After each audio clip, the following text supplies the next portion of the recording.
యెహోవా మీ మధ్య అద్భుత కార్యములను చేయును. హల్లెలూయా. దేవుడు అద్భుత కార్యాలు చేస్తారండి, మిరాకిల్స్, ఆశ్చర్యకార్యాలు చేస్తారండి. క్రీస్తు ప్రభు వారికి ఉన్న ఒకనొక పేరు ఆశ్చర్యకరుడు అని. వాస్తవానికి క్రీస్తు ప్రభు వారి జీవితమే అద్భుతమని. ఆయన ఈ లోకంలో పుట్టడం ఒక అద్భుతం, ఆయన బోధ ఒక అద్భుతం, ఆయన మరణము పునరుద్ధానము అది ఒక అద్భుతం. అది మాత్రమే కాదు, క్రీస్తు ప్రభువారు ఈ లోకంలో ఎన్నో అద్భుత కార్యాలు చేశారని. ఇశ్రాయేలు ప్రజలు కనాను దేశానికి వెళ్ళాలి, కనాను దేశంలోకి అడుగు పెట్టాలంటే యోర్దాను నది దాటాలి. ఈ యోర్దాను నది ప్రవాహం ఆదాం అనే పురం దగ్గర ఎవరో ఆనకట్ట వేసినట్టుగా, డ్యామ్ కట్టినట్టుగా ఆగిపోయిందని.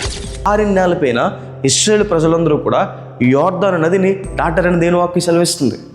ఈరోజు మీ జీవితంలో కూడా దేవుడు అలాంటి కార్యాలు చేస్తాడని, అలాంటి ఆశ్చర్యకార్యాలు చేస్తాడని. మార్గం లేని చోట దేవుడు మార్గాన్ని ఏర్పరిచేవాడని. మార్గమే లేదు ముందుకు వెళ్ళడానికి, జీవితం ముందుకు తీసుకెళ్ళడానికి.